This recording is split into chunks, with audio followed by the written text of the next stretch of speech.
Ready for a little escape? Today, we're diving into the heart of Mexico. Ooh, sounds fun. Yeah, exploring this charming fishing town called Zihuatanejo. Oh, okay. But not just from, like, any old travel brochure, you know? Right. We're basing our deep dive on this YouTube video Okay. that really, like, paints Zihuatanejo as this perfect sweet spot, you know, like Yeah. authentic Mexican culture, but still tourist-friendly. Oh, I see. Enough to make you feel comfortable, you know what I mean? Yeah, I get that. The video really plays up that whole hidden gem thing, Uh-huh. especially when they compare Zihuatanejo to its neighbor Ixtapa, Oh, yeah. which is much more, you know, your classic resort town. Yeah, I know what you mean. And that comparison is, like, key Yeah. because it really speaks to these different travel styles. Right. You know, some folks, they just crave that predictability Uh-huh. and that all-inclusive, you know, ease of a resort. Makes sense. But others, and maybe this is you listening, they're looking for something more real, a little bit more, you know. Look at that. Yeah, they want that fresh-caught seafood, Yeah. those colorful streets, Right. the chance to just, like, experience daily life alongside the locals. Mm-hmm. The video even calls it a more authentic Mexican community experience. And that can be so powerful for travelers, can it? I think so, yeah. I mean, think about it. Would you rather have, like, a pre-packaged vacation or one where you could, I don't know, stumble upon a hidden plaza, Right. try street food you can't even pronounce, Yeah? maybe even learn a few Spanish phrases from the locals? That sounds a lot more fun to me. Yeah, it can be really rewarding. But let's be real, though. Sure. Both travel styles have their perks, right? Absolutely. Like, a resort, that's like plug-and-play relaxation. Right.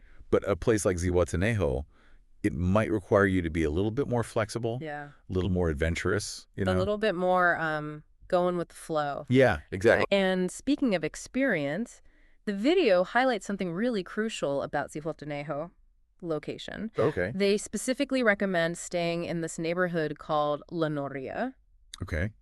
and it's just a short walk to the town center, Hmm. but it's also super close to the docks for boat trips. Oh, that's perfect. So you're in a great spot to just explore on foot, Uh-huh. but you can also easily hop on a boat to some nearby beaches. Or islands. Or islands, yeah. They mentioned Playa Las Gatas, right? Yes. Which is just a quick boat ride away. Just your hop, yeah. Or you could spend, like, an hour and a half on a boat. Wow, that's a commitment. Yeah, to get to the larger Ixtapa Island. It's amazing, isn't it, how even within a small town like this, Yeah. you have choices catering to different paces. Right. Like, do you want a quick dip in a secluded cove? Yeah. Or like a day-long adventure exploring a bigger island? Right.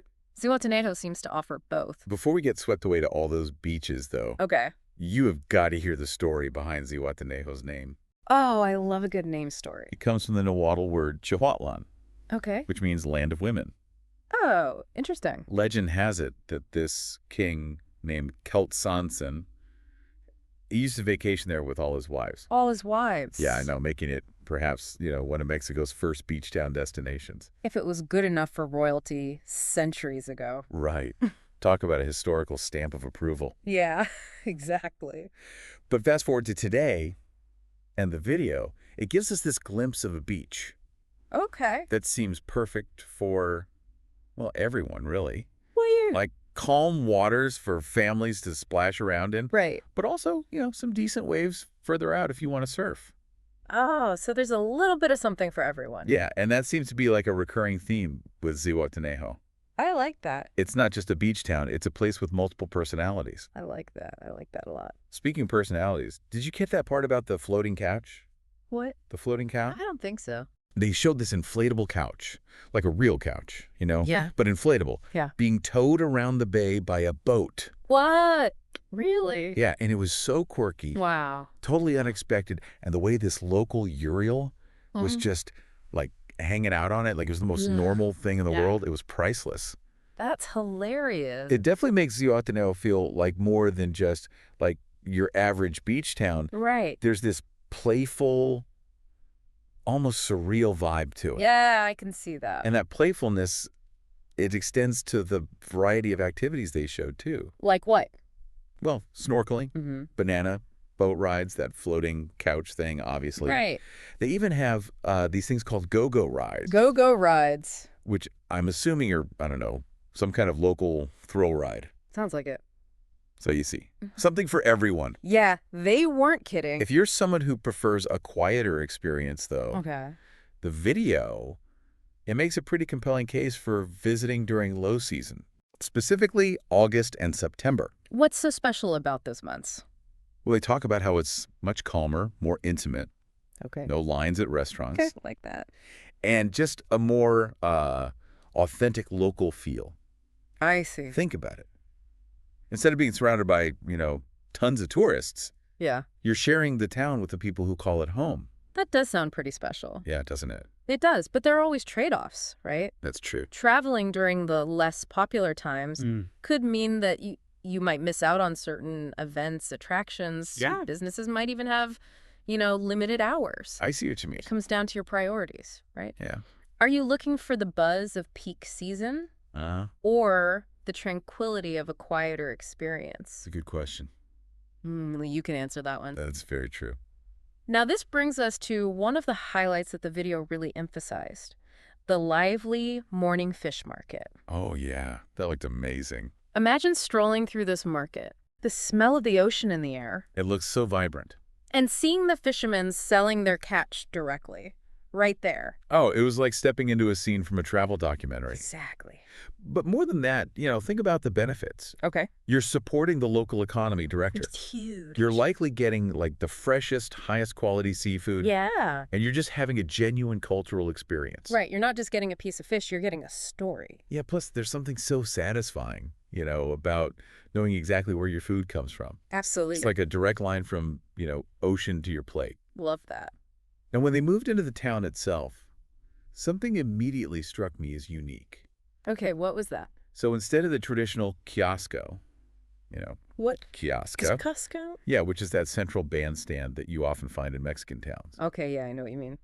Instead of that, Mm-hmm. Zihuatanejo has this amazing basketball court. A basketball court. I know, it's not just any basketball court either. Okay. It's super colorful, Oh, wow. vibrant, and they use it for community events, Interesting. talent shows. Oh, that's cool. And it just reinforces that feeling that, Yeah. Zihuatanejo really marches to the beat of its own drum. It's not trying to be like every other town. Right. It's doing its own thing. They took something like ordinary Yeah. and turned it into this like community gathering space. I like that. Speaking of colorful, the fruit decorations throughout the town, Yeah. adorable. What were they like? They showed this tree Okay. covered in all sorts of fruit. Yeah. And then these like cute little fruit characters just, scattered around. That's like so cute. It's almost like a whimsical touch of Disney, Okay. but in like a totally charming Mexican way. I like that. It makes you wonder, Yeah. is this purely for tourists? Yeah. Or is it something that like brings joy to the locals too?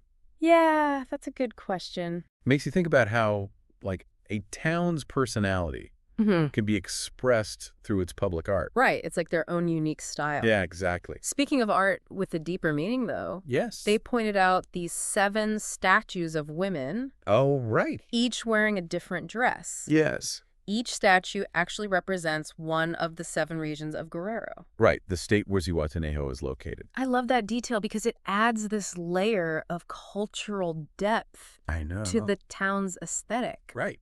It's not just pretty, it's Yeah. also educational. It's like a subtle invitation, To learn more. Yeah, to learn more about the whole region, not just the town itself. Exactly. Speaking of invitations, though, Yeah. I'm definitely feeling invited to try the food scene in Zihuatanejo, Oh, tell me more. especially after they featured this seafood restaurant called Calamar, Okay, calamar. which is run by this woman named Elo. And from what they showed in the video, Yeah. it seems like a true hidden gem. Oh, I love those. They described it as having that, home-cooked, Yeah. fresh-caught seafood that just, like, melts in your mouth. Oh, now I'm getting hungry. And it's not just about the food, right? What else is it about? They showed Elo, like, interacting with the customers, Yeah. sharing her recipes, even talking about, like, local fishing practices. Oh, wow. It's that personal touch, Yeah. that sense of connection, that elevates a meal. It's an experience, not just dinner. Exactly. And it makes you wonder, what's Elo's story, Yeah. How did she end up running this beloved restaurants. That's the beauty of travel, right? It is. Every person you meet, Yeah. every place you visit Uh-huh. has a story waiting to be discovered. And sometimes those stories Yeah. are the most delicious part of the journey. I completely agree. And speaking of delicious, Ooh, what now? the video also highlighted this drink called Michelagua. Oh, what? Michelagua. Nicaragua. Which is basically a non-alcoholic michelada. Oh, interesting. They talked about its placebo effect. What do you mean? Like, even though it doesn't have alcohol, Yeah, it still feels, festive, I can see that. social. Yeah. It really speaks to this growing trend, of creative, non-alcoholic drinks I've noticed that too. so that everyone can feel included, Right. whether they drink alcohol or not. That's so important. I love that. Me too. It's all about options. Yeah. Making sure everyone feels welcome. Absolutely. And speaking of welcoming people, Yeah. did you catch that part about Rocky? Rocky. Yeah. So he's not only a fisherman who supplies calamar with fresh catches, Wow. but he also offers fishing and beach tours. No way. He does it all. Talk about a multi-talented local. I know, right? So cool to see those connections Yeah. between businesses and individuals, in a small town. It makes it feel like a real community. Like you could have this delicious meal at Calamar Uh-huh. and then go on a fishing trip with the very person who caught your fish. Oh, that's awesome. Right. It completes the circle in such a satisfying way. It does. And then they took us to a completely different scene. Okay. Mercadito Zanca, Mercadito Zanca. which is this lively food park. It really comes alive at night, Okay. especially on Sundays. So you've got options. Oh, yeah. You can have your quiet evening strolling along the waterfront, or you can have a day out trying different street foods, Exactly. enjoying the buzz of Mercadito Zanca. It seemed like such a cool contrast, to the Yeah. more laid-back vibe of the downtown area. It's like two different worlds in one small town. Exactly. And speaking of street food, did you catch that chicken sandwich they featured? Oh, my God, yes. They described it in such mouth-watering detail. Ugh. From the perfectly toasted bun to the crispy chicken and, creamy sauce. I know. I'm getting hungry just thinking about it. Me too. It's a good reminder that, food, Yeah. it's an adventure in itself. It really is. Trying a local specialty Yeah. can be just as exciting as, visiting a famous landmark. Absolutely. And then, to top it off, What's that? they introduced us to Cultural Sundays, Cultural Sundays. What are those? which sound like these amazing community events. Okay. Performances, DJs, local showcases. Sounds awesome. Sadly, it rained during the video, so Oh, no. we didn't get to see much. Bummer. It was a bummer about the rain, but it's a good reminder that, What's that? travel isn't always predictable. So true. Sometimes the best memories Yeah. come from those, unexpected detours, Yeah. or moments when things don't go exactly as planned. Those can be the best stories. Yeah, they really can. Speaking of unexpected, the video did touch on something a bit more serious. Oh, right? The potential development of a large resort in the area. Right, and it sounds like there are, strong opinions on both sides. What have people been saying? Well, some locals are excited about, the economic boost, obviously, That makes sense. that the resort could bring. Yeah. While others, they're more worried about, the environmental impact Right. and just the potential disruption to the town's character. I can see why they'd be worried about that. The video actually showed a local saying, Yeah. we don't want to become another Cancun. Makes sense. And another local countered with, Yeah. this could bring much-needed jobs and opportunities to our community. It's complex. It really There are is. valid concerns on both sides. For sure. It's a reminder that, progress isn't always straightforward, Right. and there are real people, with valid concerns on both sides of this issue. Absolutely. It makes you realize that even in a seemingly, idyllic place like Zihuatanejo, Yeah.